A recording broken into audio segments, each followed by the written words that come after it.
Olá pessoal, meu nome é Carol Luquetico, sou analista-chefe da XP Investimentos e eu estou aqui hoje para trazer para vocês o panorama de mercado XP para o mês de outubro. No panorama de mercado, buscamos analisar o cenário macroeconômico, assim como o ambiente político e trazer um paralelo de como isso conversa com a Bolsa. No vídeo desse mês, convidamos Zeina Latifi, nosso economista-chefe, assim como Richard Beck, nosso analista político, para falar do desfecho das eleições e como isso pode impactar a Bolsa dependendo dos diferentes cenários. Mas antes disso, vamos ressaltar dois pontos no cenário externo que vale destacar ao longo do mês de setembro, que devem continuar trazendo volatilidade ao longo dos próximos meses. No mês de setembro, a surpresa foi o anúncio por parte do governo americano da imposição de tarifas para 200 bilhões de importações chinesas. O anúncio até que não foi tão mal recebido pelo mercado, à medida que ele anunciou 10% de tarifas e tinha um receio que pudesse ser de 25%.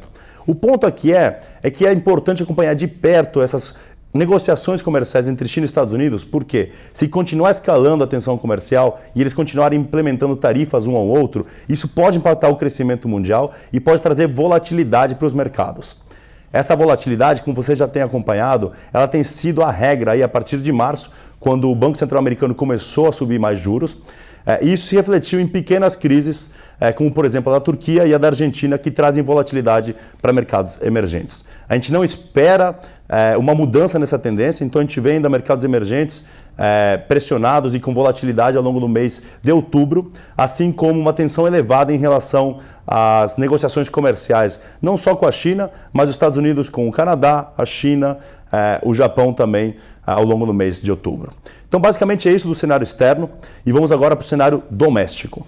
Indo agora para o cenário doméstico, convidamos hoje Zeina Latifi, economista-chefe daqui da XP, e o Richard Beck, analista político da XP, para falar um pouquinho do desfecho das eleições, o que esperar ao longo desse próximo mês e como que isso impacta a economia, não só ao longo dos próximos meses, mas também olhando um pouco mais no médio e longo prazo. Vou começar com o Richard, então, com um pouco do cenário político, o que aconteceu no último mês e o que podemos esperar agora ao longo das próximas semanas, tão cruciais para o Brasil.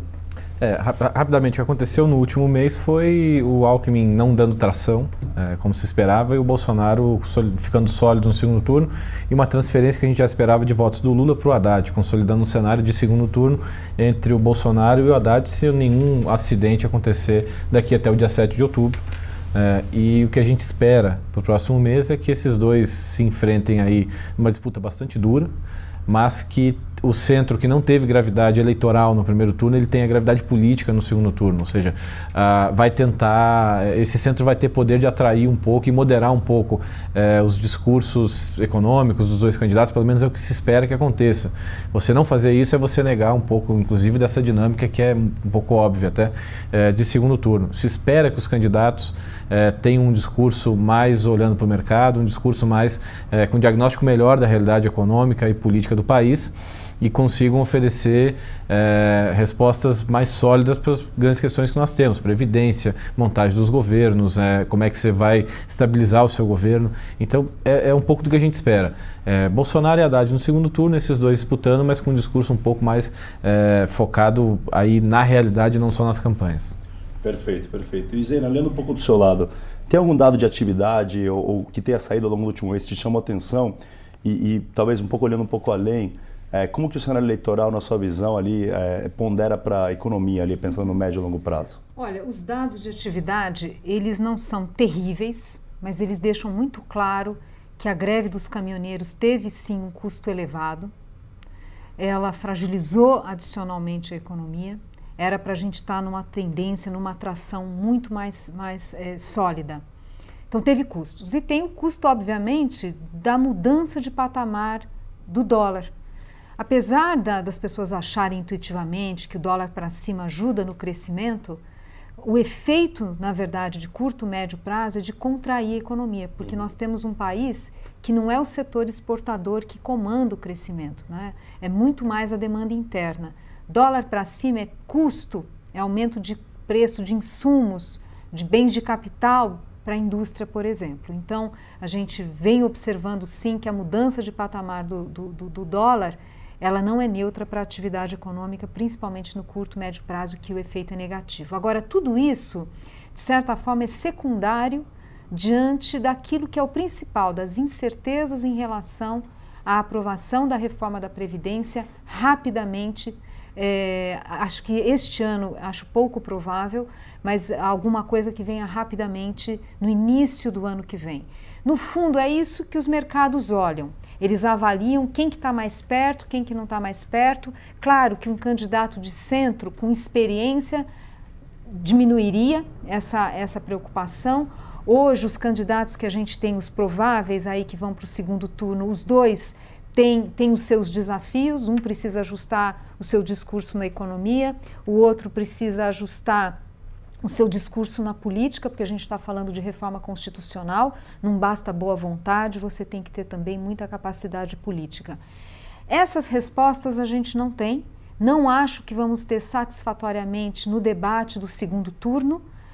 Acho que a tendência é sim atenuar um pouco os candidatos, né? O Richard já colocou, tem um ajuste para ser feito, mas acho que não vai ser suficiente.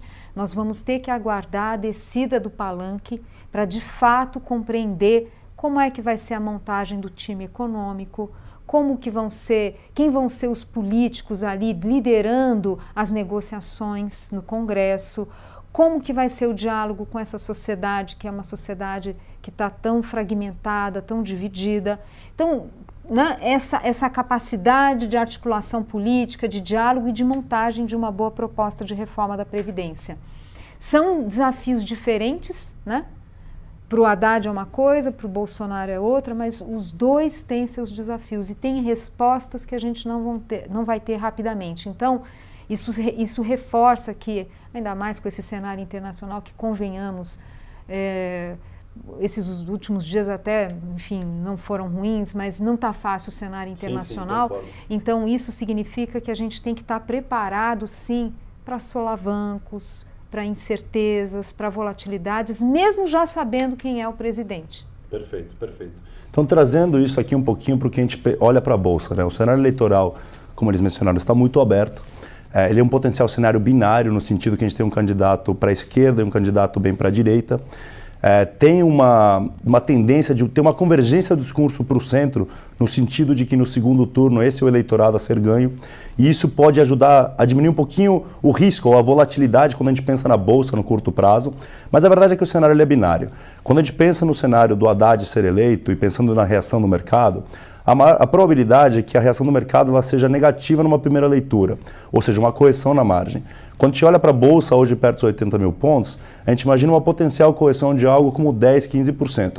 E a dúvida aí passa pelo comprometimento em relação às reformas que a Zena mencionou, são essenciais para o Brasil. De novo, uma convergência e uma suavização desse discurso ao longo do segundo turno pode ajudar a mitigar esse risco e fazer com que a volatilidade seja menor, mas a primeira leitura, com as informações que a gente tem hoje, a gente imagina um cenário onde a Bolsa tem uma correção no primeiro momento.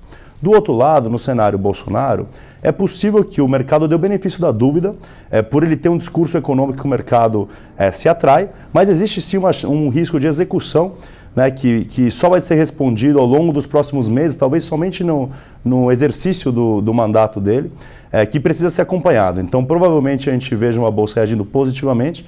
A gente trabalha com um cenário entre 90 e 100 mil pontos na eleição do Bolsonaro, mas, de novo, para que esse cenário seja sustentável no médio e longo prazo, precisa ter um caminho mais desenhado para a execução dessas reformas, que somente vai ser respondido ao longo do tempo. Então, com base nisso, para o mês de outubro, o que a gente sugere é proteção. A gente espera a volatilidade ainda, o cenário está muito aberto, o segundo turno é uma segunda eleição, né? O discurso ele vai mudar e a Bolsa vai negociar muito em cima disso. Então a gente sugere proteção ainda. Nas nossas carteiras a gente mantém âncoras que nos protegem dessa volatilidade. Alguns exemplos disso são, por exemplo, uma Vale, uma Suzano inclusive que entrou na carteira de volta esse mês. Mas também a gente aponta para uma gradual retomada da Bolsa, com nomes que têm uma exposição à atividade no Brasil, como, por exemplo, uma Localiza, uma B2W, nomes de qualidade que a gente gosta. Então, uma carteira ponderada, né? Quando a gente pensa nos nossos ativos, de novo, âncoras que nos protegem da volatilidade, proteção, apontando para uma gradual retomada da Bolsa, mas ainda com cautela devido a essa volatilidade. E bom, com isso gostaríamos de agradecer a presença de todos vocês hoje, convidá-los para acessar nossa página de análise no site da XPI. E, de novo, muito obrigado, nos vemos no mês que vem. Obrigado Zena, obrigado Richard.